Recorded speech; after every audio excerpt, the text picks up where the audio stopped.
হলি recipe.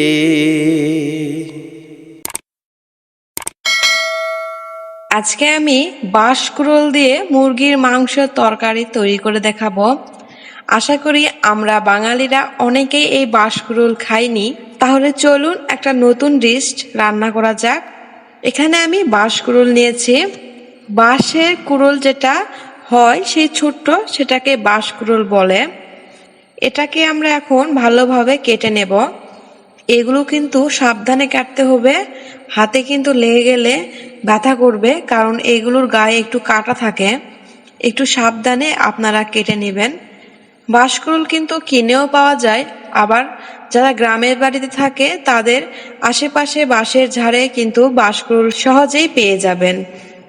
এই তো খুব সহজে আমি বাঁশকুড়ুলের পোশাকগুলো খুলে নিচ্ছি একটা একটা করে। এখন চারিপাশে খুব ভালোভাবে সাইজ করে যেগুলো শক্ত সেগুলো একটু ফেলে দিচ্ছি। হাত দিয়ে একটু চেক করে নেবেন, শক্ত যেগুলো সেগুলো নেবেন না, নরম নরম দেখে নিয়ে নেবেন। ইউটিউবে আরো অনেক ভিডিও আছে বাঁশকুড়ুল কিভাবে কাটতে হয়, আপনারা চাইলে সেগুলো দেখে নিতে পারেন। আমি এভাবে চাকা চাকা করে একটু মোটা করে কেটে নিচ্ছি। চাকা চাকা করার পর আমি আবারও মাঝখানে একটা করে ফালি দিব। কাটার কিন্তু ডিজাইন পুরোটাই আপনাদের উপরে, কিভাবে কাটবেন আপনাদের পছন্দ মতো আপনারা কেটে নেবেন। এই তো আমি ঠিক এইভাবে কেটে নিয়েছি, আপনারা চাইলে এর থেকে একটু পাতলাও করতে পারেন। এইভাবে আমি সবগুলো কেটে নেব। আমার এক বাটি হয়েছে, আমি এভাবে সবগুলো কেটে নিয়েছি। এখানে আমি 1 চিমটি লবণ আর হলুদ দিয়ে সেদ্ধ করে নিয়েছি। হাফ সেদ্ধ যাকে বলে, পুরা সেদ্ধ না। এবার রান্নায় চলে আসলাম। চুলায় আমার তেল গরম হয়েছে, সেখানে আমি সেদ্ধ করা বাঁশ দিয়ে দিচ্ছি। এবার আমরা এটাকে হালকা একটু ব্রাউনিশ করে ভেজে নেব। আমরা ঠিক যেরকম আলু ভাজি ঠিক সেই রকম ভাবে ভেজে নেব। এখন হলুদ কিংবা লবণ কোনো কিছুরই দেওয়ার দরকার নাই, কারণ আমরা সেদ্ধ করার সময় একটু হলুদ আর লবণ দিয়েছি। দেখতেই পাচ্ছেন বাঁশের কালারটা কিন্তু চেঞ্জ হয়ে এসেছে আর খুব সুন্দর ভাজা ভাজা হয়েছে। আমার ঠিক এইরকম দরকার। এখন আমি উঠায় নেব। চাইলে আপনারা এর থেকে কম কিংবা বেশি ভেজে নিতে পারেন, কিন্তু আমার কাছে মনে হয় এইরকমই থাকলে বেশি ভালো। সবগুলো উঠায় নিয়েছি। এবার আমি এখানে দিয়ে দিচ্ছি পেঁয়াজ। হাফ কাপের মতো আমি পেঁয়াজ নিয়েছি, সেটা দিয়ে দিলাম। পেঁয়াজটা এবার আমি ভেঙে নিচ্ছি। তেলের সঙ্গে পেঁয়াজটাকেও একটু আমি ভেজে নেব।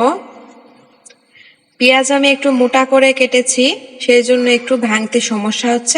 আপনারা চাইলে এটাকে পাতলাও করে নিতে পারেন।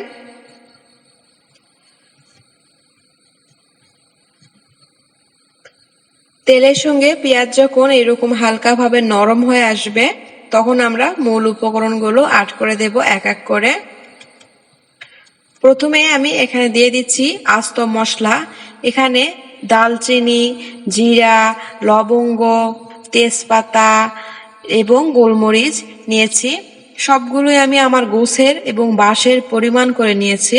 দিয়ে দিচ্ছি আদা এবং রসুন বাটা 2 চামচ। 1 চামচ 1 চামচ করে আমি বাটা নিয়েছি। এবার সবগুলো আমি আবারও তেলেতে একটু ভেজে নেব। আদা এবং রসুন যেহেতু কাঁচা রয়েছে, সেগুলো একটু ভালো করে ভেজে নিলে কাঁচা স্মেলটা চলে যাবে। একটু ভাজা হয়ে এলে আমি ছেঁকে নেওয়া মুরগির মাংসগুলো দিয়ে দিচ্ছি। আমি কিন্তু এখানে সব রকম মাংস নিয়েছি, মুরগির চামড়া বলেন, পাখার অংশ বলেন, গলার অংশ, সব রকম মাংস যেটা থাকে সবটাই নিয়েছি। আপনার চাইলে এগুলো বাদ দিয়ে সারা সারা গোশ নিয়েও এটা রান্না করতে পারেন। এবার আমি স্বাদ মতো লবণ দিয়ে দিচ্ছি। দিয়ে দিচ্ছি হলুদ গুঁড়ো হাফ চামচ। দিয়ে দিচ্ছি লাল মরিচ 1 চামচ। দিয়ে দিচ্ছি গরম মশলা 1 চামচ। আর দিয়ে দিচ্ছি ভেজে রাখা বাঁশকুড়ুল। এবার সবগুলো মশলার সঙ্গে একসঙ্গে আমি মিশিয়ে নেব। মিশানো হয়ে এলে আমি পানি না দিয়ে আগে একটু 5 মিনিটের মতো ঢাকনা দিয়ে রেখে দিচ্ছি। এবার ঢাকনাটা খুলে নিচ্ছি। দেখতেই পাচ্ছেন পানি আমি কিন্তু একটুকু দেইনি, কিন্তু চিকেনের গায়ে থেকে একটু পানি বের হচ্ছে।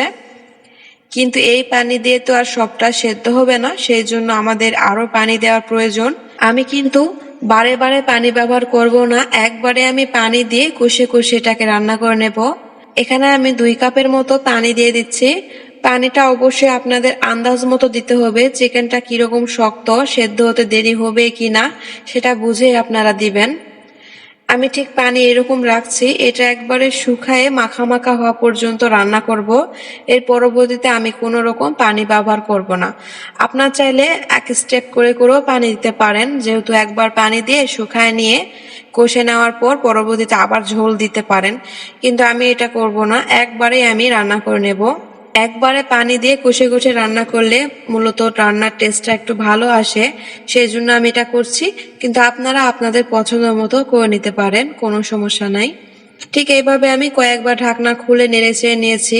পানিটা যখন ঠিক এরকম শুকায় আসবে তখন আমি 4-5টা কাঁচা মরিচ দিয়ে দিচ্ছি। এটা দিলে একটা স্মেলটা কাঁচা মরিচের ভালো আসে, আর একটু মিষ্টি মিষ্টি ঝালও ছড়ায়। এটা অপশনাল, চাইলে দিতে পারেন নাও পারেন। এই তো আমার মাখা মাখা বাঁশকুড়ুলের চিকেন রেডি। এখন আমরা এটাকে নামায় নেব।